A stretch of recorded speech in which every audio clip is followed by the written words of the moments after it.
This episode of WDW Today is being sponsored by All-Star Vacation Homes, and your next trip to Walt Disney World, why not have a lot of space, lots of grand amenities, and for a fraction of the price of trying to get all that almost anywhere else. All-Star Vacation Homes provides you with lots of amenities like your own private pool, like your own full kitchen, game room, movie theater, and everybody gets their own bedrooms, own bathrooms for every bedroom. You know, these are just lots of the great amenities you get at a typical All-Star Vacation Home. And again, for a fraction of the price. Check them out online. Visit them at www.allstarvacationhomes.com. This is Walt Disney World Today. Give us 5 minutes and we'll give you the world. It's Friday, September 11th, 2009, and this is episode 616 of WDW Today. I'm Matt Hochberg of StudiosCentral.com. Joining me on today's show is Mike Newell of Mouse World Radio. How are you, Mike? Man, I can't wait till our next trip at an All-Star Vacation Home. Oh man, I've been craving a little movie theater, a little private pool action. We have the best time when we're down there. It's fantastic. I can't wait. Great. I never had so much fun outside of Walt Disney World before. Yeah, you don't want to go? It's true. It's like, you guys want to go to the Magic Kingdom? Nah. I'm with you on that. Also joining us on today's show is Mike Scopa, a senior feature writer and blogger for allears.net. Welcome, Mike. And Matt, when you're at the All-Star Vacation Homes, in case of a loss of cabin pressure, use your axe. Case of loss. What ride gives you an axe in Walt Disney World? I'm totally missing that one. In case of a loss of cabin pressure, use your axe. Oh, Timekeeper. Timekeeper. I had to do the Robin Williams. Actually, it did help, so thank you. That was Robin Williams? At least when Mike and I were singing the WKRP in Cincinnati theme song before the show, you knew what it was. Baby. If you've ever wondered. I think he's got a cold then. He sounds terrible. Anyway, also joining us on today's show is Len Testa, co-author of the Unofficial Guide to Walt Disney World. How are you, Len? Good, Matt, and I will be wishing for an All-Star Vacation Home when I am camping in Fort Wilderness on my next trip. Oh, you're going to love it. It's going to be totally awesome. I'm going to rock. But I think after my third night on the ground, I feel like, you know what I could use right now? A bed. Sheets. A pillow. Hot shower. Walls. Walls. something to keep the bugs out. Well, on today's show, it's appropriately enough we mentioned Fort Wilderness because we're going to be talking about the Segway tours. There's actually two Segway tours, one at Fort Wilderness and one at World Showcase. And Mr. Testa took the Segway tour around Epcot, and Mr. Newell has done the Segway tour at Fort Wilderness. And Scopa, you and I have not done one, correct? That is correct, Matt, although I do claim to live 10 miles from the guy who invented the Segway, so ha-ha. Well, that means nothing, but okay. Yeah. And so let's start. Sure. Let me start here before we even talk about the actual tours themselves. Len, when you heard about, well, actually, I'm going to ask Newell because I think I know your answer, Len. It's not because you have to do it for the guide more so than I'm sure you had an interest in it also. But Newell, when you first heard about a Segway tour, what drew you to the Segway tour? And was there something particular that made you? Did you always want to ride a Segway? Did you hear good things about it? That was just it. I just wanted to try it. I've always seen we have them in Central Park here in Manhattan. You'll see the police ride around with them from time to time. Mm-hmm. It just looks like a lot of fun. So I really just wanted to experience just to ride it, just to say that I actually ridden one. That was the original reason why I went. And Len, I'm sure the guidebook factored into it somewhat, but did you have an inclination to try it out yourself as well? Yeah, it was. I was looking for a birthday present for my sister. And you bought yourself a tour? Well, I bought both of us a tour because we're twins and we were going to Disney World for our birthday. Thank you very much. Very nice. But we had done so many other things. I mean, just a nice restaurant meal or admission or a room upgrade. That wasn't we've had characters before, so we really need to do something that we hadn't done before. So the Segway tour was pretty cool. Plus, Epcot is our favorite park. So. Okay, well, let's start with the Epcot one, Len, and that they have Segway tours daily at 7:45 a.m., 8:30 a.m., 9 o'clock a.m., 9:30 a.m. The tour is about 2 hours long. Yep. It's $95 per person, although there is discounts for annual pass, AAA, DVC, Disney Visa. You have to be 16. You need a signature from a parent or guardian if you're 16 to 17, and you have to weigh less than 250 pounds. So all of which I was. So that's cool. that works out. Here's the thing: it's a 15% discount for most of those criteria annual pass holders, Yep. which I neglected to remember when I booked the tour. So that was like, Oh, noes. I know, oh no, is exactly like between $50 and $60 that I lost right there. Oof. Yeah, that hurt. But everyone was really cool. I did the 745 tour. I was told that usually the ones in the morning up until the park opens are usually fairly crowded. But the day that I was there, we were the only 2 people. And that. That worked out really well. Oh, cool. So now take us through it a little bit. I mean, where did you meet? What was the tip? How did the tour progress exactly? They actually look for you when you're outside. They told us to go to the same entrance as the Princess Character Breakfast in Epcot, so far left All right, turnstile. 745, And our trainer whizzed up on a Segway and mentioned something to one of the cast members at the turnstile, saying, we were pretty close to the turnstile, so he said, looking for 2 people today who are booked Segway tours. If anyone's told you that, point them out to me. And as soon as we saw him talking, we kind of overheard what he was saying. We went up and said, we're the 2 people. So we actually got to go into the park a little bit early. Mm-hmm. I was the first person in Epcot that day. Woo! Which worked out really well. And then we walked to Innovations West, where they do the training stuff. Actually, we walked back. So first thing we did was walk back to guest relations, where I had to sign my life away in a waiver. You know how that goes, right? Yep. So it's if you die or kill someone or anything like that. We make all our guests sign those before they come on the podcast. Exactly. There's a whole thing about how the ground is uneven in World Showcase, and you could be going through narrow passageways, and they explain to you what the Segway was. Like, apparently people sign up for it and don't know what it is because they're like, it's a 2-wheeled motorized vehicle that can travel at speeds of up to 12 miles an hour.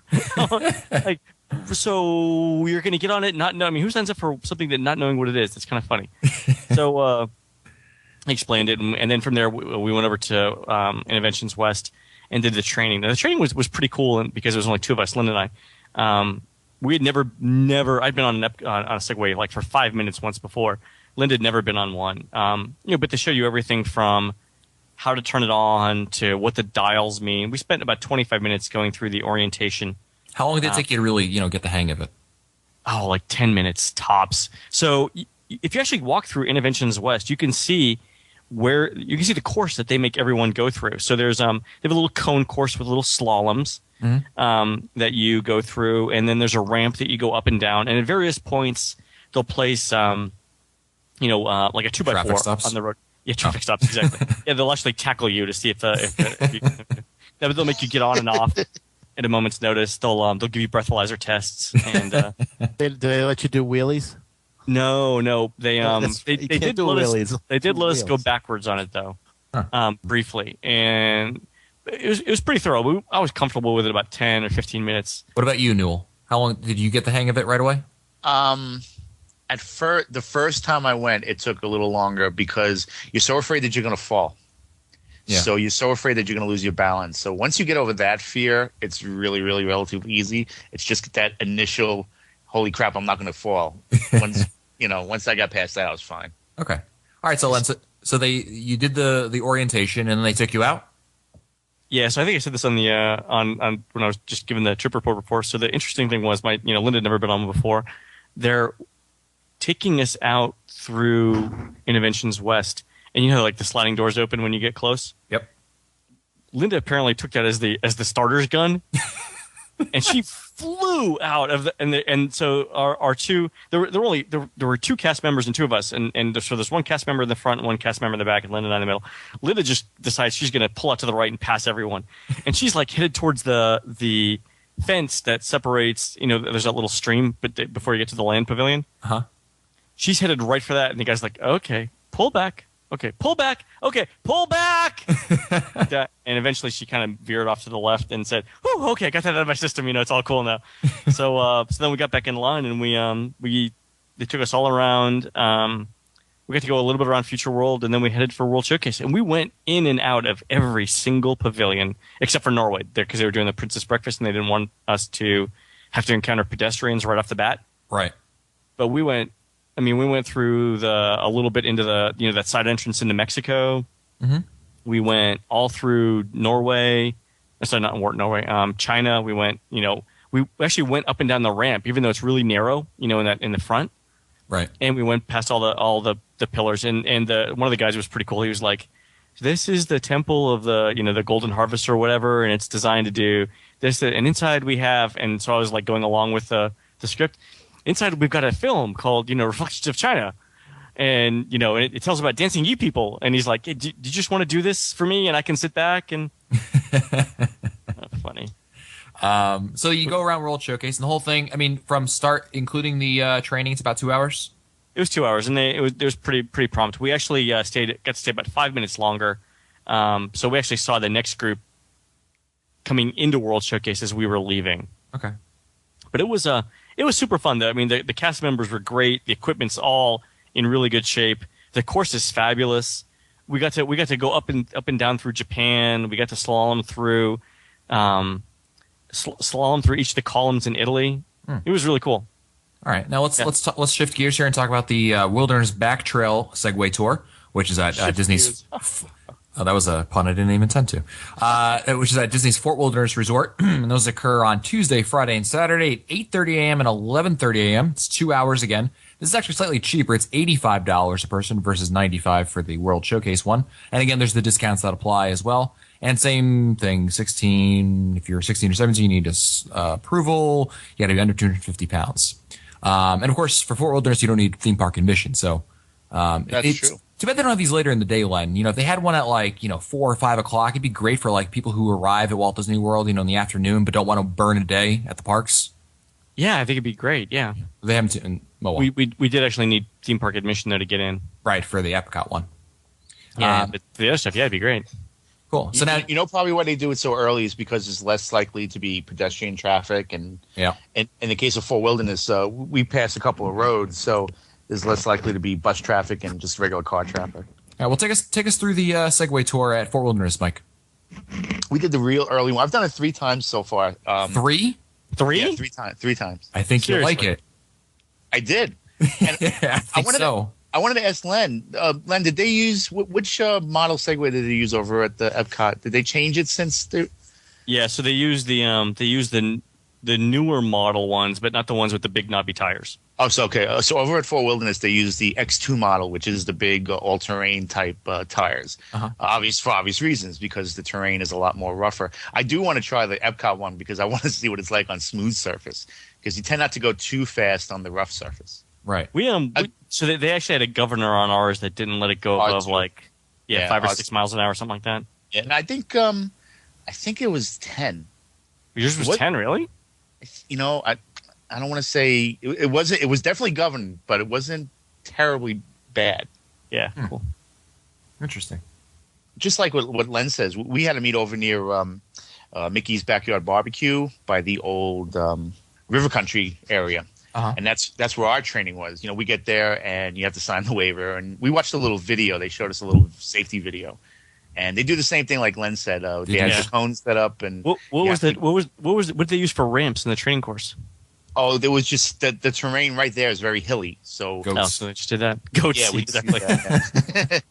So we just went up and down the hills, and they set up a nice little course so that you had flat area, curves, and the hills to get used to it. And then you had the cones. We had to go in and out. Yeah, we spent a good, I would say half hour to 45 minutes just in training. Now, at the World Showcase tour, I mean, it's pretty straightforward. I mean, you go through World Showcase, like Len mentioned. At Fort Wilderness, Mike, where do they take you? I mean, is it just through the woods? Is it around the campgrounds? Yeah, you can go all around. It's a little bit of both. They head you towards Bay Lake, and there's a little perimeter around the edge of Bay Lake that you go. And then you wind up coming around back by the general store, and then they do take you through some of the campgrounds, and they just point out the different sizes of the campgrounds, and where the tent areas are, and then where the big bus campers are. So you get an idea of what Fort Wilderness is like, and then they lead you onto a trail that heads around to the Wilderness Lodge, and you come around the back and you creep through the Wilderness Lodge. Do you really get to go to the Wilderness Lodge? Yeah. Oh yeah. Oh, that's way longer than I thought it was. Yeah. It once you're going, it's a good, I want to say a good hour just to get to where you're going and back. It's a nice ride once you get moving. Let me ask you this, guys. With typically with tours, you have like the steam train tour or the backstage tours that they have around the parks.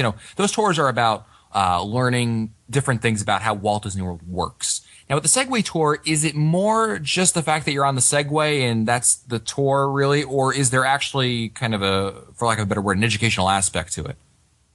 Mine definitely had an educational aspect. So there was trivia that our guide was pointing out at every stop. So when we got to the United States Pavilion, for example, one of the things that he pointed out was that Ben Franklin originally wanted the turkey to be the mascot for the United States instead of the bald eagle because it was a more intelligent, noble bird.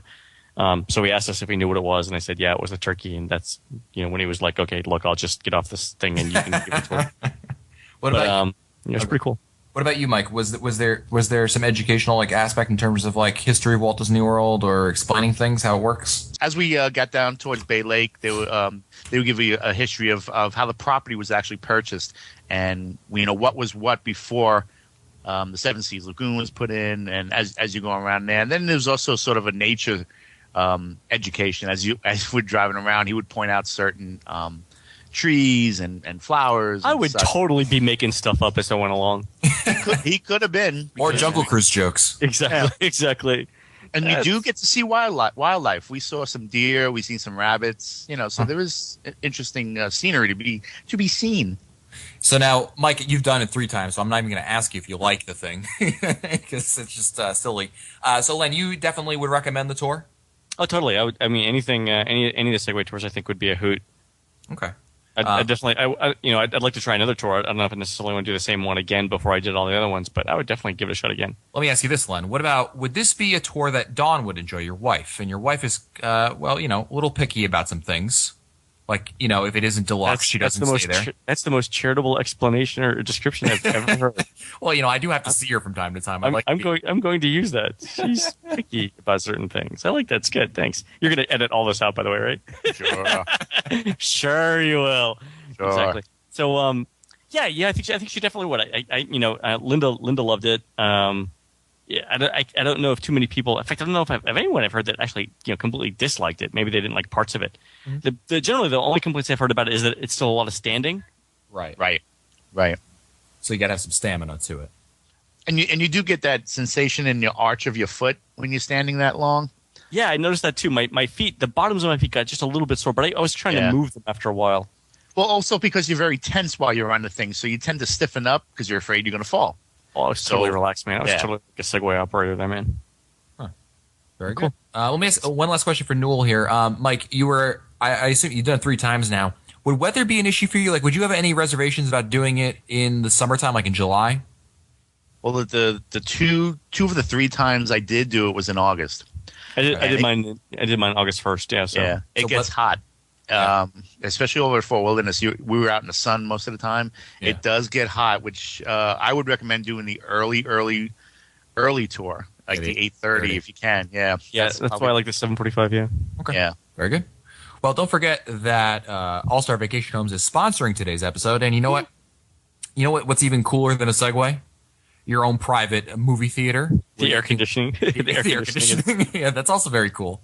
But lots of private amenities and like the movie theater, like the game room. These are just things that really they're little things that really do make your vacation unique and different from the usual stuff you've done. And again, it gives you so many great different amenities, and for a fraction of the price. It's not like this is like something that's going to fit into something on the Travel Channel's like crazy travels around the world show that they don't have. But if they did have it, that would definitely not be on there because it's very, very affordable. Great rates. Check them out. Visit them online at www.allstarvacationhomes.com. And that'll do it for us today. If you want to find our older episodes, read our show notes, or send us your comments, visit the WDW website at wdwtoday.com. For Len Testa, Mike Scopa, and Mike Newell, I'm Matt Hochberg. We'll see you on the next show. Stupid Judy, stupid energy. This has been a production of Mouse World Radio.